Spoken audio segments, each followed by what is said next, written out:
प्यार से कहिए धन साथ संगत।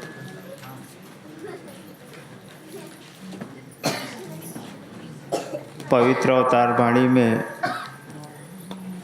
ये शब्द मिलता है कि मीठा बोलो नीवा चलो, सद्गुरु यही सिखाता है। बोलना तो हर किसी इंसान को आता है,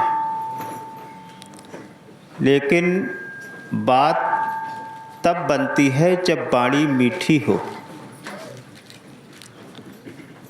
महापुरुषों ने जहाँ आग लगने की बात कही कि आग लगी आकाश पे झरझर गिरे अंगार, गर संत न होते जग में तो जल मरता यह संसार।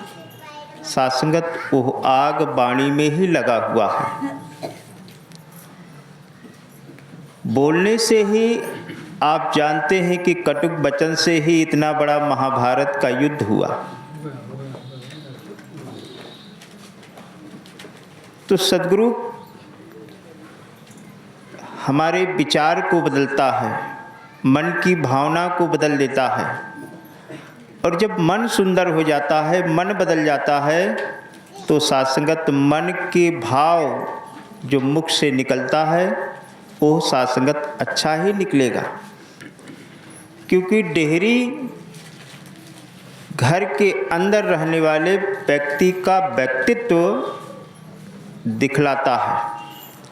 अगर डेहरी साफ सुथरा है, हम कहीं भी जाते हैं, बाहर किसी के घर के सामने दरवाजे पर बाबा जी का फोटो लगा हो, सद्गुरु का फोटो हो, निरंकारी मिशन का, तो कहना नहीं पड़ता, कोई हमें बताता नहीं है कि ये निरंकारी महात्मा का घर है। हम स्वतः जान जाते हैं कि ये निरंकारी महात्मा का ये मकान है, क्योंकि वो डेहरी पर सद्गुरु का तस्वीर लगा हुआ है। तो डेहरी से ही सासंगत व्यक्तित्व का पता चलता है कि डेहरी अच्छी है तो अंदर रहने वाले भी अच्छे हैं।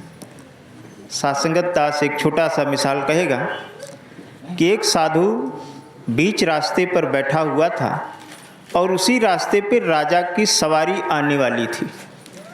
राजा से पहले आने से पहले दो सेवक आए और रास्ता साफ करने के लिए कि रास्ते में किसी प्रकार की अड़चन व्यवधान न हो, क्योंकि राजा की सवारी इस रास्ते से गुजरना है। तो आए और देखे कि वो साधु बैठा था, बुजुर्ग महात्मा। तो दो सेवक आए और कहा, ओए बुढ़े, रास्ता छोड़ के बैठ, इधर से राजा की सवारी आने वाली है। सासंगत उस बूढ़े महात्मा ने कहा, ओह तभी तो। फिर सासंगत वो चले गए। उसके बाद सेनापति आया और उसने कहा कि बाबा जी रास्ता छोड़ के बैठिए, क्योंकि इधर से राजा की सवारी आने वाली है। तो फिर उस महात्मा ने कहा कि अच्छा तभी तो। फिर सासंगत उसके बाद मंत्री का आगमन हुआ, जो प्रधानमंत्री थे वजीर, वो सासंगत आए और वो कहा कि देखिए बीच में एक साधु महात्मा बैठा हुआ है।